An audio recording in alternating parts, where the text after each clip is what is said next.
Hello everyone, and welcome to Decision Webinar, Speak Up, Stand Out, Tips for Becoming a Thought Leader. I'm Stacy Miller, Senior Manager of Journalist Community Engagement at Cision, and your moderator for today. During today's webinar with Dorie Clark, we're going to learn how to increase your value by cultivating unique ideas, break through the noise and show your contributions to the world, expand your support base by building bonds with complementary brands, and establish yourself as a thought leader by being your true self. Before I introduce Dorie, we have a few quick housekeeping points. There will be a moderated Q&A at the end of the webinar, so feel free to use the chat box on your webinar panel to submit those anytime throughout the webinar today. If you would like a copy of the slides, they'll be posted to Cision.com and SlideShare after today's webinar. If you're on Twitter today and want to tweet about the webinar, please use the Cision Webinar hashtag. That's one word. And the top Cision webinar tweets are going to receive a really fun Cision prize pack in the mail, and we'll be revealing those winners on Twitter shortly after the webinar. And now I'll introduce our speaker.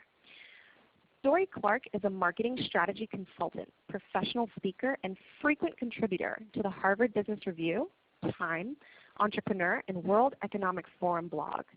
A branding expert and adjunct professor of business administration at Duke University's Fuqua School of Business, Dorie has authored 2 books, Reinventing You and Stand Out. Dorie's clients include Google, Microsoft, Mount Sinai Medical Center, and Yale University. And with that, I will turn the presentation over to Dorie. Welcome. Thank you so much. Hey everyone, I'm glad to be here today. I'm especially glad that it turned out that there was not video, because the excitement in my life is I just had laser eye surgery on Monday, and it all went well, thankfully, but I was thinking of ways to explain to you, if I were on video, that I'm not actually a werewolf with red eyes. So anyway, you will just get to hear the dulcet tones of my voice as we talk about how to stand out and become a thought leader in your company or in your field. So let's dive in. You guys are all professionals. You know the score. As I was writing Stand Out, I researched the numbers, and they're actually even more astonishing than you might imagine. In 2013, the most recent year that the data is available, there were 1.4 million books published. Every day, 500 million tweets are sent. So literally every other day, 1 billion tweets go out. Every minute, in the last minute that I've been talking to you, 100 hours of video has been uploaded to YouTube. Literally, we are in an era where so much is being produced, much of it good these days, that we're overwhelmed. Even if we managed our time, even if we optimized to the greatest extent possible, we couldn't possibly consume it all within our lifetime. Now, in many ways, this is a good thing. There's a profusion of high-quality content. People can get information about niches that they otherwise wouldn't have necessarily been able to dive into before, and the gatekeepers are gone. So if you are really passionate or talented about something, you can get your message out, but that is very different than getting your message heard and appreciated and making sure that it has impact. And so over the course of researching and writing my book, Stand Out, I interviewed about 50 top thought leaders in a variety of different fields in order to try to understand this question of what makes a recognized expert in a company or in a field more broadly. What does that look like? And fundamentally, there's 2 pieces, 2 overarching pieces, and we'll talk throughout the course of the webinar about the smaller elements of this. But broadly speaking, if you're going to be a thought leader, there's these 2 parts. One, thought part, is that you are famous for your ideas. There has to be some kind of intellectual content behind what you're doing. You have to be known for something associated with a key idea. The second piece is that you have to have followers. You can't, by definition, be a leader if you don't have followers. And so that means embracing an entrepreneurial mindset when it comes to idea generation. It means you can't anymore afford to be an expert in the ivory tower. You have to get out there, roll up your sleeves, and start making sure that people are aware of your ideas and buy into them, because that is how we can achieve the scale and the impact that we want and that our ideas deserve. So let me start out with a few high-level thoughts about how we actually come up with these ideas. The first thing that I feel like is a useful admonition for all of us, perhaps especially me, coming off of this laser eye surgery, is that we need to be operating a little bit differently than we have in the past. Teresa Amabile is a professor at Harvard Business School, and she's done some really interesting research into multitasking, into creativity, and one of her findings that I thought was pretty remarkable was when you actually survey professionals about, when are you the most creative? When are you, really just like rocking it? And oftentimes their answer is when they are multitasking. They're just on fire. They feel like they're getting it all done. And the really interesting and ironic thing is that they are actually wrong. If you measure their productivity because of that multitasking, they have the illusion that they are more productive while they are actually less productive. And so this is an instance where we very much have to go against what our gut is telling us. We have to create more white space in our lives. In Stand Out, I interviewed David Allen, the productivity expert, and he's famous for getting things done. And one of the things he said that I thought was very interesting and meaningful, just as kind of an overarching element about idea creation, is that you don't need time to have a great idea. What you need is space. You can have an amazing idea in 30 seconds, but it is never going to come if you are thinking the whole time about your inbox and the messages that you haven't returned, or the meeting that you had 3 hours ago and you really wished you'd said X, Y, Z. It's not going to come if our brain is blocked that way. So we need to have a little bit more clarity, a little more reflection. And I think of this with my eye surgery. It's so simple. They say that you can get back to work the next day, but every half hour they say that you're supposed to rest your eyes, and you're supposed to close your eyes for 1 minute, literally count to 60 seconds, so that your eyes can rest and moisturize or whatever. And then you can go back and you can work for another half hour. Now that seems pretty simple, right? Every 30 minutes, take a 1 minute break. But even that, I'm realizing, is incredibly hard and difficult in this frenetic world. The reason I have this photo here, this is a guy named Daniel Goleman, who some of you guys may have heard of. He is the author of Emotional Intelligence, which was one of the biggest business bestsellers of the 1990s, just a juggernaut of a book, and lots of spin-offs of it. The interesting thing, he created this book the way that he discovered it. He didn't invent the idea. He was a journalist, but he was reading a psychology journal, and he read this very boring academic article about a topic. But he took it in and he thought about it, and he said, wait, there is really something here. This is not getting the attention that it deserves. Let's do something with it. And even today, I mean, we read tweets, we read maybe a blog post, but to read a book, to read a psychology journal, that takes an investment that a lot of people aren't willing to make these days. But sometimes that's where you can have the best ideas. And so one of the other key things when it comes to developing thought-leading ideas, the kind of ideas that can really set you apart and help leapfrog things forward, is, and this is a tenet of a lot of creativity and innovation best practices, is to mix perspectives. And I'll tell you what I mean by that. Specifically, if you are so steeped in a particular ideology or methodology, and this could be the ideology of a company. You're a lifer at the company, and everybody has been there for 25 years. I've certainly consulted for some companies like that. They have a certain way of doing things, and the trick is, at a certain point, it becomes very difficult to tell why you're doing those things. Is it because it is the best way and you've tried every other option and this is absolutely the best in today's environment? Or is it habitual and you haven't really tested things out? You don't really know what the limits of the possible are. And even if you're working in a company that has a lot of mixture, a lot of people who have come in, people are not working there for 25 years. They have shorter tenures. They've worked other places. if you are not consciously trying to learn methodologies or bring in ideas from different fields and disciplines, it is likely that there are opportunities and possibilities that you may be missing or overlooking simply because no one's really asked the question. And so one example that I have of this, a guy that I profile in Standout, is this gentleman here. His name is Eric Schott.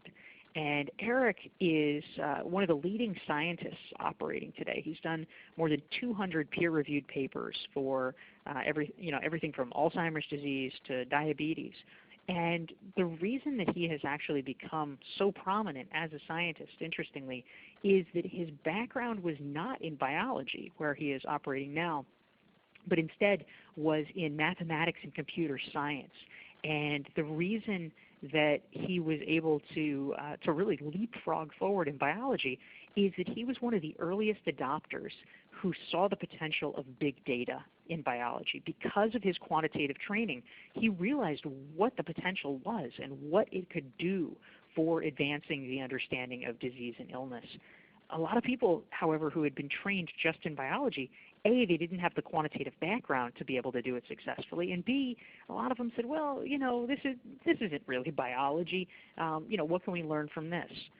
So actively mixing perspectives is really crucial. And so I would argue that in the modern workplace, things have really changed. What used to matter was your experience at a certain company or in a certain field. How long have you learned the best practices of how we do things?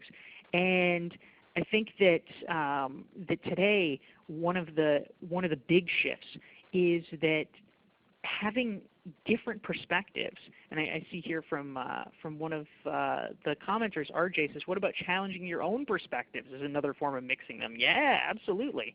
Absolutely. You challenge the status quo, challenge your own status quo, for sure.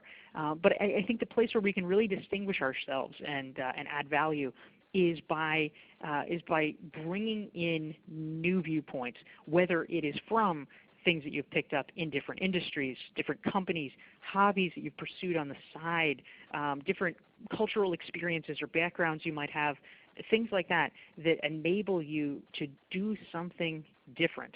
That is where you can really begin to add value and develop thought-leading ideas. Another area that I think is crucial to mention, when I've just gotten back from 2 months on the road doing a book tour about this topic, about Standout. And a question that I would get sometimes from folks is, well, okay, this is great, this is all fantastic, but all the people you're talking about, they are special people. They're special people who are doing different things, and so that's why they're in your book. They're thought leaders. I'm not a thought leader. I'm a regular person, and I want to push back hard against that, because first of all, just because someone's in a book does not in any way mean they're special. It means that they are a regular person that has done something interesting. It doesn't mean that they are different from other types of people. And I really believe this firmly, that all of us have interesting ideas and contributions that we can make. There's not really an option now in terms of the workforce. Standing out is no longer optional. If we want to be successful moving forward, we need to find our own way, our own version of standing out. I mean, we're certainly not all going to be, making strides about how to bring big data to biology, because that's not what all of us studied. I have no idea how to do that. But we all have something different and distinct to contribute, and that is what we need to do in order to continue to be successful and move forward and prove our value to employers in a world that keeps kind of ratcheting down to the lowest common denominator in terms of in many cases treating workers like commodities. You have to give people a reason not to just go to the lowest priced option, and standing out in some metric, some way, being the best at something is the reason why someone should choose you and not someone else.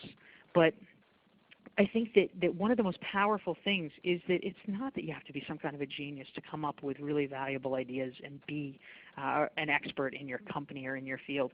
It is that if we tap into, all of us, our unique ideas, our unique experiences, that is where the genius can come from. And so one of my favorite examples is this woman. Her name is Rose Schumann. And Rose, when she was 18 years old, she took a family trip. She had grown up in the suburbs of DC, actually not far from where Cision is located. And she took a family trip as a teenager with her parents to Guatemala, to Nicaragua. And the reason they went to Nicaragua, her stepmother was from there. And it was shortly after the end of the Contra War. And Rose went to this country, and she saw things she had never seen before. You know, she'd come from this nice, quiet, orderly suburb. And she gets there, and the country is devastated. It's a post-war environment. People are living in poverty. The structure, the infrastructure that you would imagine would be there wasn't. She said there was one operating streetlight in the entire country at the time that she visited. And it really struck her. It hit her hard. And she decided that she wanted to do something about it. And so she actually did. She went to college and studied international development. And she got a job right out of college at an international development organization. And one day, as she was walking around, something struck her, something connected. She had been thinking, as many people do, about this question of how do you bring the power of the internet to the world's poorest people, the billion that are left behind. And she had this idea. She saw a call box like you would see at a transit station. You're at the metro, the subway, and you push a button and you say, hey, wait a minute, we're having a problem with XYZ. She saw one of those and she thought, wait a minute, what if we had those in villages? And then people could just ask questions. You wouldn't even have to understand what the internet was in order to harness the power of the internet. And so she decided to pursue it. And today she actually runs a very successful initiative called Question Box, which operates in much of Africa and India. And this is an idea that she never would have thought of, she never would have pursued if it weren't for a family trip that she went on when she was 18 years old. This is not some bolt of lightning that's striking totally out of the blue. I mean, it came through that way, but because she was already attuned to these issues, she cared about them, and it sprung from a concern that she developed based on her own life, her own family, her own experiences. This is not something that you have to have a PhD to do. All of us can be regular people and draw on our interests and our passions to find the place that we can begin to make a difference. So I wanted to open with that because I think that that's an important frame. This is something that all of us can be doing to stand out and to be helpful in our companies and in the world. But so once you have got the makings of an idea, the initial nascent steps, the next part, perhaps in some ways the hardest part, is beginning to get recognized for that idea, beginning to build a following around it in this noisy world. And so what I learned in the course of interviewing these 50 experts for Standout, and I talked to people that, if some of you guys are interested in business literature and things like this, I talked to people like Seth Godin, the marketing expert. I talked to Ramit Sethi, who does personal finance. I talked to Robert Cialdini, one of the most eminent psychologists, Tom Peters, the great management guru, David Allen, Daniel Pink, a lot of folks like that, really trying to learn from them about how they, in those early stages especially, how they came to be recognized. And what I learned is that fundamentally it is a 3-step process in terms of building a following around your idea. The first one is building your network, building a tight-knit group of people around you that can provide untrammeled, unfettered, honest feedback and give your idea the help that it needs to get refined and the support to begin to launch it to a wider platform. That's number one. Number two is what I call building your audience. And that is where you start sharing it more publicly. You start making your idea findable by other people, so that a broader group of people can come in and say, oh, this really resonates with me. This is interesting. Let's see what we can get going here. And your numbers and your impact begin to grow. And then finally, and we'll talk about each of these steps, is a matter of building your community. And the community is where you've kind of reached the tipping point. This is where your audience begins to talk to each other. And that's when the magic can happen. That's when ideas can go viral. So let's dive in to all of those pieces. So how do you build your network? What does that actually look like? I'll share a few strategies with you. One that in my research I thought was particularly valuable comes from Ronald Burt, who is a sociologist at the University of Chicago. And Ron Burt is an expert in network theory. He studies the question, which I think is relevant to just about all of us, whether we're employees or entrepreneurs, any professional. The question is, how do you make yourself indispensable in a network? And what he discovered is that if we look at this graph here, if you are the red dot, if you are somehow able to make yourself at the center of a group of people who are not otherwise speaking to each other, that is how you can make yourself indispensable. Now, this might sound great in theory, but what do you do with it, right? Let me give you an example. What Ronald Burt also discovered is that in almost every organization, especially large organizations, there are silos that do not talk to each other. This could be the headquarters not talking to field offices. This could be certain departments not talking to other departments. I do a lot of work with a large consulting firm. They told me, yeah, the tax people never talk to the consulting people. The consulting people never talk to the audit people. We all have our versions of this, right? If you can be a person who brings those people together, that's really useful. And so I actually had a friend who used to work at a large hospital, and she decided she'd do something very simple. She would invite a different person from a different department to lunch each week. Now, pretty simple because she needed to have lunch anyway, but instead of doing the thing that so many people do, where you're just in a rut, you eat with the same people every week, or you just eat at your desk. Once a week, she would eat with a new person. And if you can imagine what it can do to your ability to be networked, to be a hub, if over the course of a year you are meeting with 50 new people or 50 people that you know just a little bit, but you get to know them better, that is incredibly powerful and something that all of us can do. Now, another important strategy is thinking about depth in our relationships. I'll tell you what I mean by that. This is a woman named Kari Anderson, and I profile her in Standout. The reason that I included her, I have known her for a while, and I learned something about her actually when I was talking to her, and it just struck me so much. I thought, wow, I have to put this in the book. It turns out I knew that Kari had these kind of mastermind groups, right? These sort of small groups of like-minded professionals that got together and would meet. A lot of people have that. But the part that I didn't realize is that one group that she had brought together of her fellow professionals started meeting in 1989, and another one started meeting in 1994. And literally every single month since then, so one for more than 25 years, one for more than 20 years, they've been meeting every single month. And she says that this has become really the formative professional experience of her life, that there's this group of people that know her so well and that she feels so confident have her best interests at heart. When they offer advice or ideas, she knows that they are doing it because they really know her and they really want the best for her.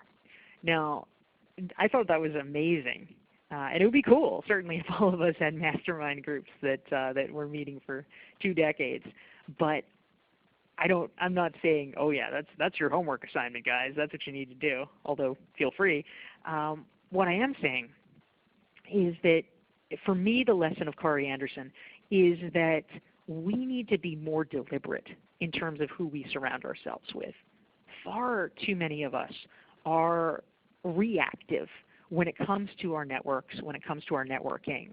Who do we meet with? Who do we have coffee with? Who do we have dinner with? Well, oftentimes it's the person that emails us and says, hey, you want to get coffee? And we say, okay. And that's how we do our networking. And, that's nice. It's good to be open to serendipity. But the truth is we are busy people, and we need to be more deliberate about it. We need to really think hard about who do we want to surround ourselves with? Who do we want to spend time with? Who do we want to learn from? Kari Anderson has been consummately deliberate. She has these 2 groups of maybe a half dozen people apiece, and these are the people that she has said, you know what, these are the people I like the best, that I trust the most, and every month we're going to get together and learn from each other. And I think that the more that we can do that we can, really begin to think, not just, oh, who's around, but really, who do I want to spend my time with and invest my time with? Who do I want to be more like? Who do I, whose energy can I benefit from? Whose skills can I learn from? Those are the questions we need to ask. It's a question of becoming more deliberate in how we network. And of course, however, one of the challenges that we have is that this is probably true for almost all of us, I'd be willing to guess. We know some people for sure that if we're making that list, if we're thinking, oh yeah, who do I really want to spend time with? Who do I want to learn from? There's going to be a few people on your list that you're already tight with, that and you say, yeah, I should really reach out more. Maybe instead of seeing this person every 6 months, I should see him every 3 months. Maybe instead of seeing him every 3 months, I should see him every month. Whatever it is, but just being more decisive about that. But the challenge, I think, for a lot of us is that we're learning. We're constantly growing, and a lot of the people that we probably could benefit from the most, to learn from and build relationships with, are people who we may not know right now, because maybe we're moving into their area. That we don't have, if you're making a pivot in some way in terms of your functional area or your job or your career, you may just not have the network built up yet in the place you want to go. Or maybe you just want to reposition. Maybe you want to get to know increasingly prominent people, which makes sense as you grow in your career. So how do you get to know these people, the people that are a little hard to reach because everyone wants to meet them, right? The quote-unquote best people, the coolest, most interesting people, the ones who are really doing great stuff, just about everyone wants to talk to them. So how do you avoid just coming at them like another supplicant? So one of the people that I interviewed for a standout, because I thought he was doing a really interesting job of it, is this guy. His name is John Corcoran. And I got to know John. We actually met a couple of years ago at a conference. And immediately, one of the things that he did, which really impressed me, is he followed up from the conference and he said, hey, I would really like to interview you for my podcast. Is that possible? And I said, hey, sure. And so that gave us an opportunity to really begin to, continue the dialogue, to stay in touch, for me to get to know him a little bit better. And I had this warm feeling about John because he had done this nice thing for me. When someone invites you to be a guest on a show, it's, this platform, this opportunity to spread your message to new people. So as subsequently, I invited John to collaborate with me on a couple of blog posts that I did for Forbes. We've done a bunch of projects together. I was on a course that I developed online. I invited John to be part of it, et cetera. I ended up featuring him in my book. But the reason that I did that was that John has actually really tapped into something which I think we all can learn from, which is that the typical way that we build our networks and grow our networks, like the standard thing that they teach you in college or something is, oh, well, just email the person and invite them to coffee. And okay, this is not a bad idea in general. That's a good way to get to know people. But the problem is that when you are reaching out to someone that is getting 50 or 100 requests a week, when you're reaching out to somebody that is a little bit of a reach for you in terms of their quote unquote social stature, their professional repute, there are a lot of people trying to reach them. And your message, even if you were really cool, your message is going to look exactly like everyone else's. Oh God, another person inviting me out for coffee. I don't have 100 hours a week to have coffee with people. Let's say no to all of them. That's what happens. And so you lose the opportunity. And so what John's example shows, not that we all need to start podcasts, although that's a great idea too, and I'm a big fan of podcasts, but it shows the way that, you hear the phrase thrown around, lead with value, and everyone's like, yeah, okay, great, what does that mean? But this is the example where it plays out. How, as you are expanding your network to people you do not already know, how do you go to them not asking for something up front, like their time, or oh, will you retweet this, or oh, will you offer me advice or feedback about this, but giving something. And John has been able to develop relationships with a lot of really prominent people through giving them the opportunity to be interviewed and featured on his show. And so for all of us, whether it's literally, interviewing them for a blog or a podcast or something, and we all literally now can blog using LinkedIn. That's, a fantastic feature that's been rolled out in the past year, that anyone can blog on LinkedIn. So you don't have to be affiliated with some magazine or something. You can do it that way. That's a great way to do it. But there's lots of other ways as well. But it's just asking that question: how do I come in by being helpful?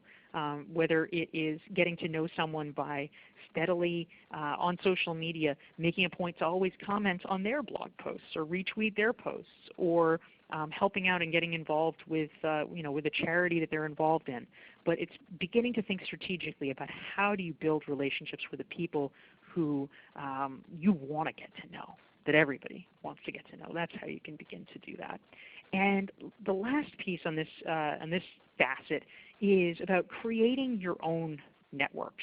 And a question that I get often, and so I wanted to make sure to mention it, is about what do you do if you're an introvert? Because I am actually an introvert, and sometimes people don't believe that because I give a lot of talks and give speeches to big groups and stuff like that. But being an introvert is definitionally, if you look at the definition, it's very different than being shy. If you're shy, that is about a fear of judgment, and so you may not want to get up on a stage. If you are an introvert, you may or may not be shy. I happen not to be, but it's about where you derive your energy from. And so I don't mind giving a speech, but I really mind going to a big mixer with 500 people and I don't know any of them. That is a super stressful way for me to meet people. And so as a result, one of the options that I have taken up, which I would recommend to anyone, is beginning to create your own events. For me, I organize regular dinner gatherings. I do them, I don't really cook that well, so I do them in a restaurant. I bring together 8 to 10 people at a time who I think would like to get to know each other. And it's been really valuable because it's low-key, it's not noisy, people can get to know each other. And as you're doing that, if you're a convener, people will appreciate it and they will give you credit for helping to facilitate the connection with other people they're interested in meeting.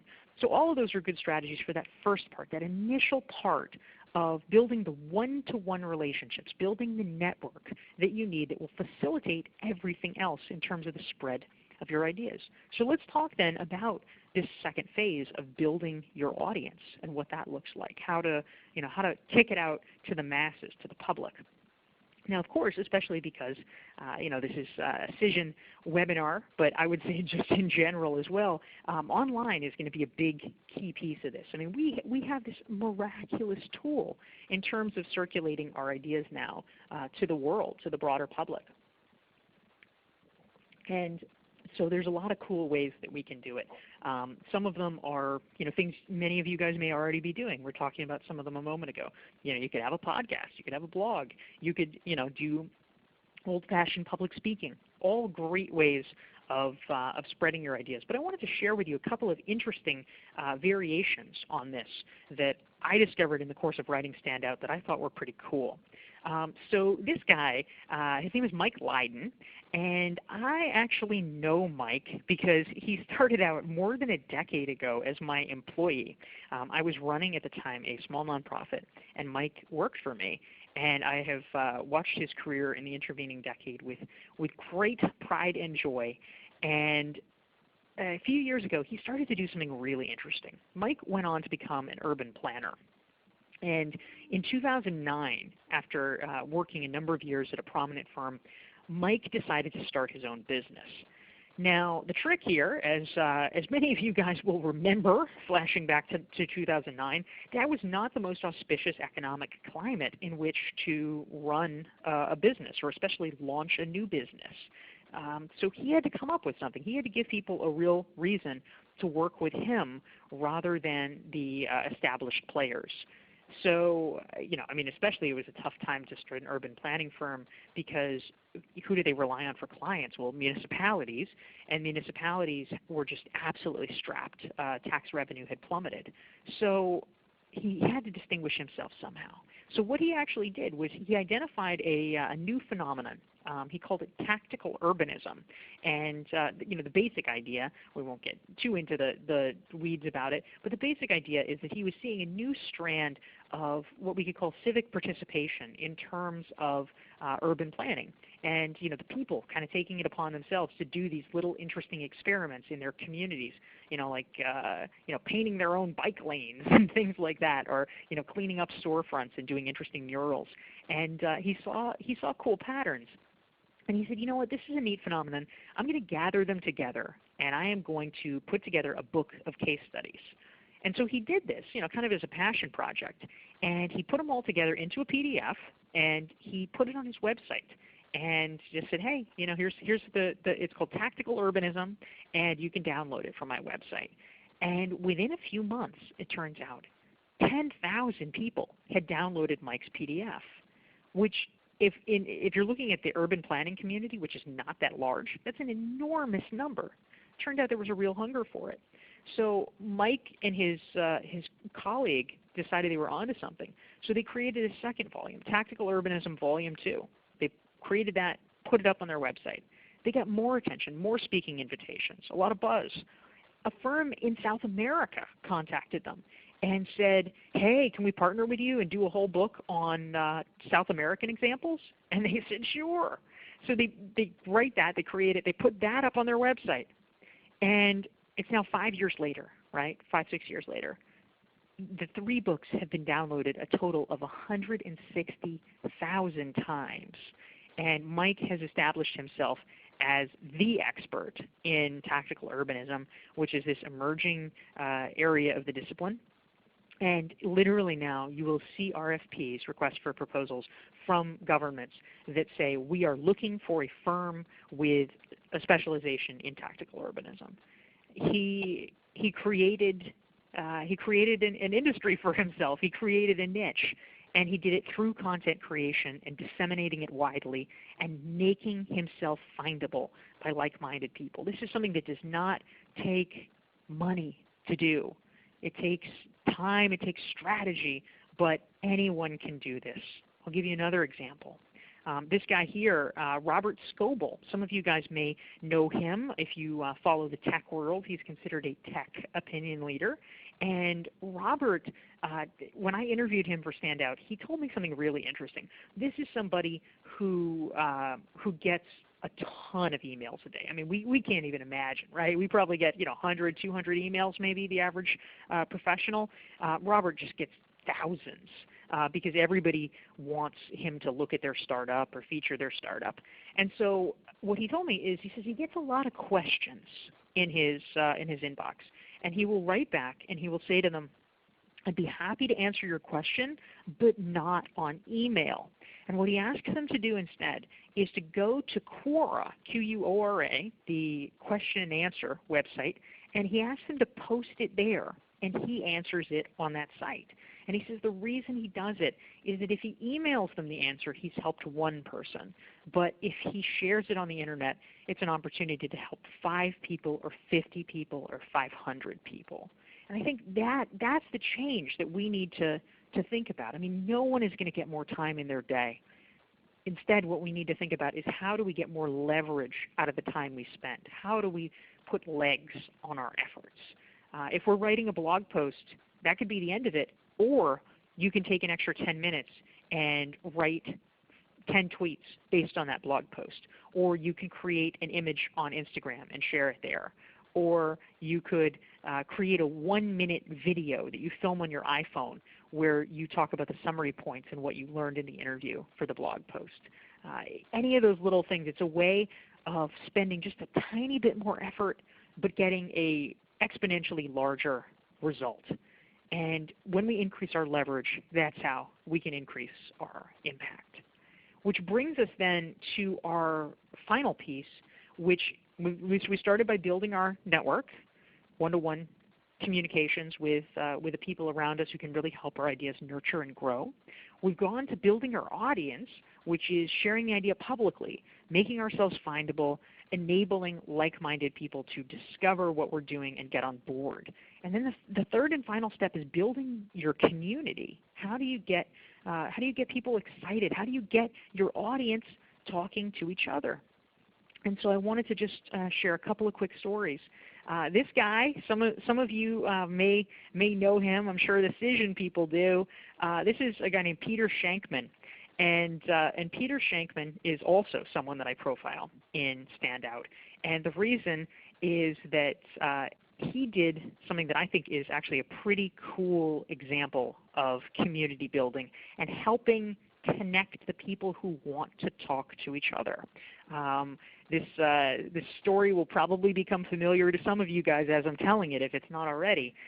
Peter was a PR guy in New York, and he began, as his business and his contacts grew, he began getting a lot of emails from reporters. And they'd say, hey, Peter, I need a working mother who is, concerned about XYZ. Or, hey, Peter, I need an unemployed person who is, A, B, and C, whatever it is. Or, I need an executive who has, used this particular type of dental floss. There's a million things that reporters wanted. And Peter, of course, he wanted to be helpful. He wanted to try to connect people. He wanted to do favors for reporters because maybe they'd be willing to help his clients later on. But after even just a little while, it began to take way too much time. This really occupied a lot of his time. And so he said, you know what, maybe there's a better way. Maybe I could create a Facebook group. And then I could just match people up. I could post the requests, and then people who are interested could respond. So he starts a Facebook group. And within weeks, boom, it's oversubscribed. It can't even be a Facebook group anymore because too many people want in. So he reformats it, and he makes it an email newsletter. So he creates an email newsletter, and this is where it may get familiar. He called it Help a Reporter Out, HARO, which is now part of the Cision family. And in this incredibly rapidly growing phenomenon that has become enormous, reporters write in. They say, hey, I'm looking for XYZ type of person to talk about this. And then people can subscribe. And if you meet the criteria that they have laid out, you can respond to them, and they may well use your information you submitted or schedule a follow-up call with you. Boom, perfect matchmaking and community building. It's a way of bringing together two parties that otherwise really would have had a hard time finding each other. If you're a reporter on deadline and you need to talk to a senior executive who uses XYZ dental floss, that's hard to find, but not if you have hundreds of thousands of people reading a daily email and searching for it. So finding ways to connect, to bring people together, that is some of the highest forms of community building. And if you're not a HARO subscriber, they're not even paying me to do it. I'll tell you it's a good thing. You should subscribe. It's a really helpful tool. But also, what else? What else makes for a for building your community, a successful community? couple of quick examples here. You may be very familiar with some of these guys. Sheryl Sandberg, of course, on the left. Eric Ries on the right. Sheryl turned Lean In into a worldwide phenomenon. Eric Ries is the author of something called The Lean Startup, which is a cool book about how startups can become more effective, how they can be less likely to fail. Both of these have become global phenomena.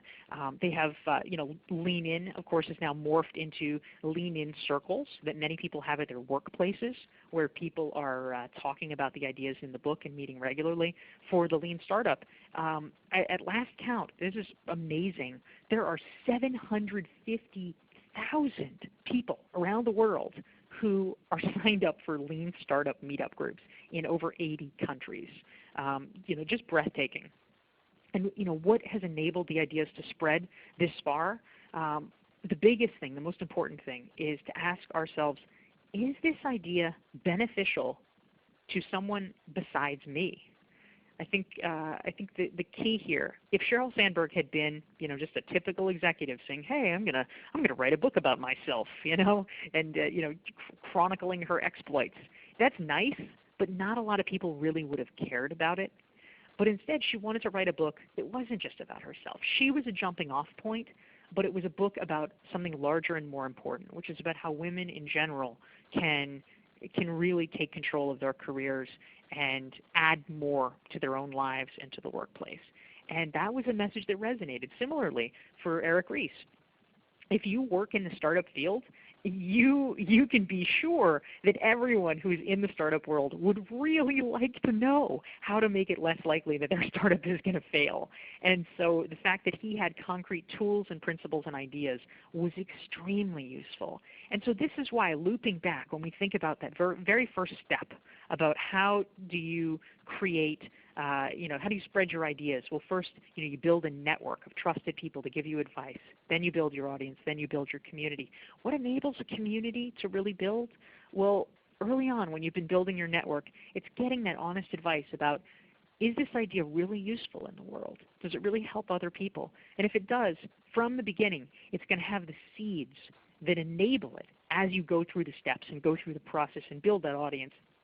It's going to have the DNA in it that is going to enable it to spread and to really create the impact that it deserves for your career and for your idea itself.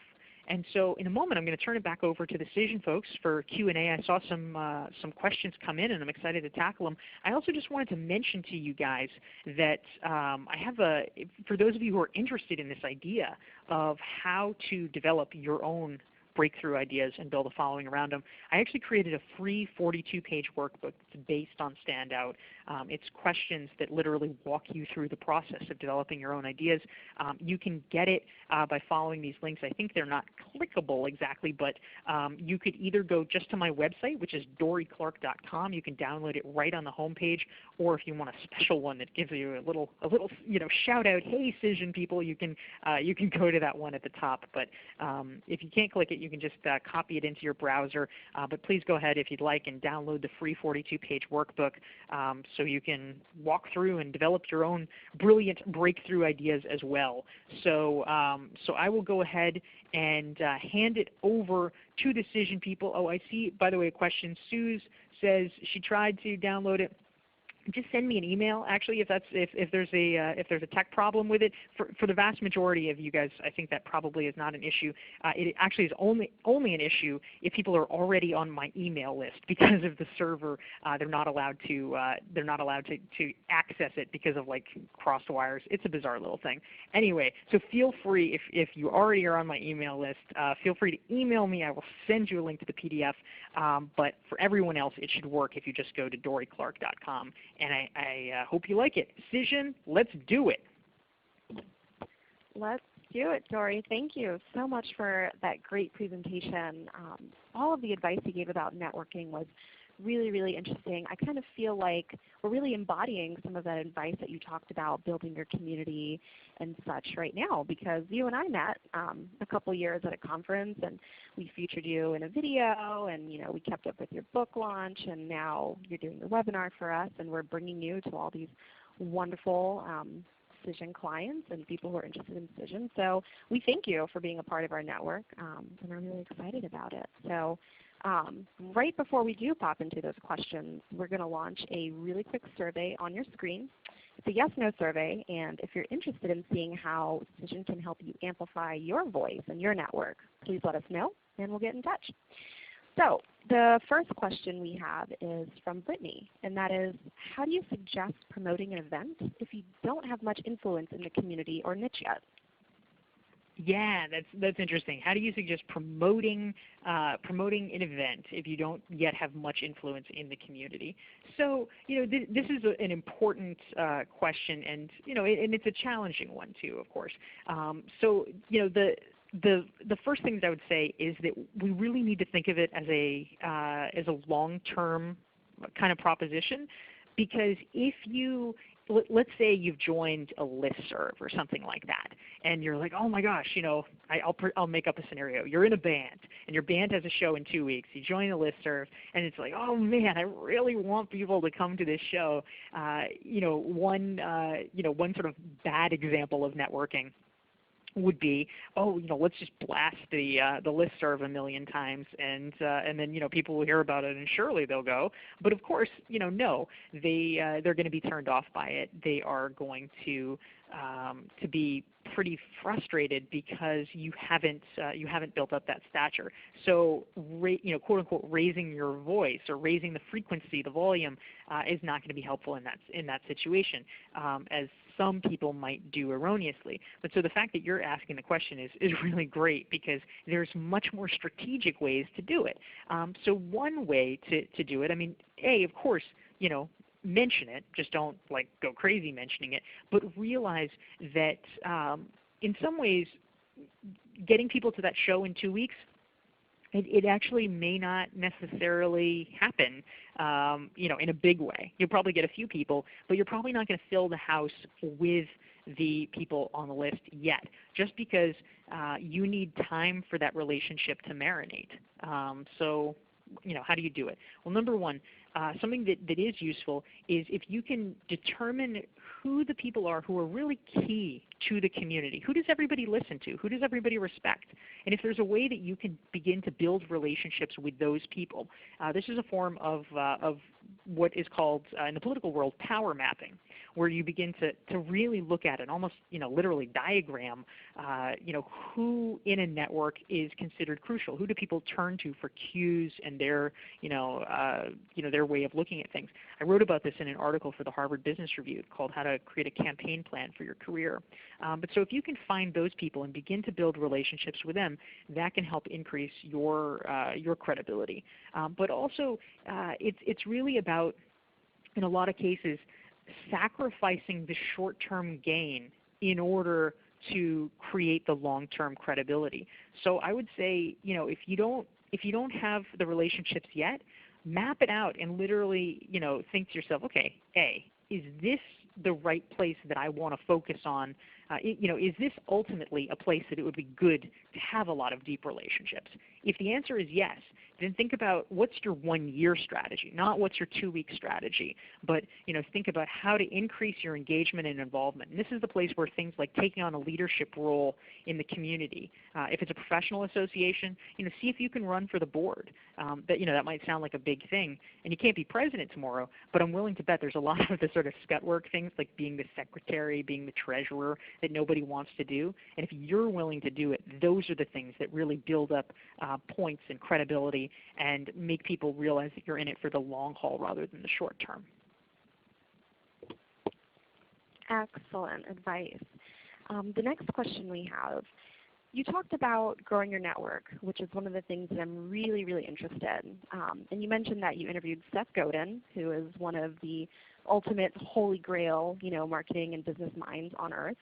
But how did you develop that relationship? You mentioned being helpful and offering them something that would be helpful. But Seth Godin can't really get any bigger, / maybe doesn't really need my help or his name on my blog. So how did you reach him, and how did you kind of develop that really large relationship and network? Yeah. So In terms of actual particulars, a lot of the people that I reached out to for Standout, in some cases I didn't know them. Seth Godin, I had emailed with him maybe once or twice before, but he really didn't know who I was. But actually, much as I was talking about with the example of John Corcoran, if you are writing a book, especially if you're writing a book and you already have a contract for it, and so they know, like, okay, it's legitimate, like it's really going to happen, this is not going to be a person who's going to flake out and like not do the book, a lot of people are going to be willing to talk to you because that is a way of increasing their reach. Seth Godin doesn't need to be more famous in order to get money or something like that. He's a very successful, wealthy man, but he's somebody who's very passionate about having his ideas spread. And so he wants his ideas to be heard by more people. So that was enough of an inducement for him to spend an hour meeting with me face to face. Tom Peters, I didn't really have much of a relationship with, but I reached out to him and he was very gracious. I was able to go up to his farmhouse in Vermont and meet with him.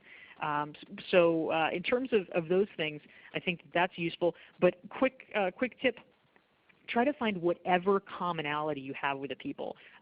Anyone who's sort of a big-time person, quote unquote, they always get a lot of people who are just like, oh, I love your work, I'm such a fan. And that's wonderful. It's a wonderful thing to hear, but it doesn't mark you as a peer. It marks you as, just a fan.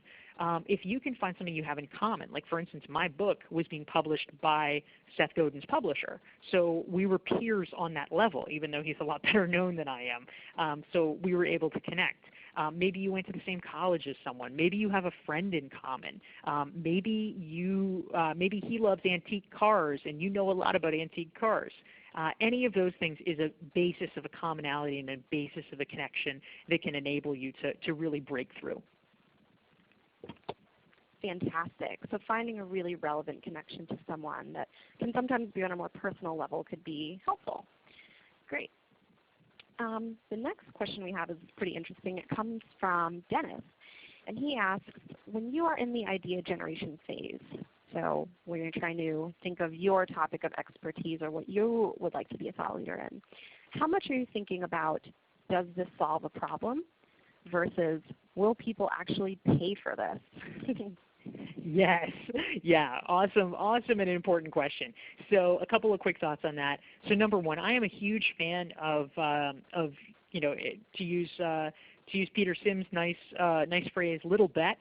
If there's ways, this is also something that Eric Ries, who we talked about a moment ago, talks about extensively in the Lean Startup. If there's ways that you can test lots of ideas in small and cheap ways, that's the very best thing you can do because you don't want to place a huge bet on something that it turns out no one is interested in. So for me, for instance, the way that I got my book deal for my first book, Reinventing You, is I wrote a bazillion blog posts, right? I had no idea what would actually connect with people. I actually had a theory about what would connect with people. I wrote a book proposal about it, and pretty much not that many people were interested in it because I had guessed wrong. However, because I had done a bunch of blog posts, there was one that really stood out. It was about how to reinvent yourself professionally.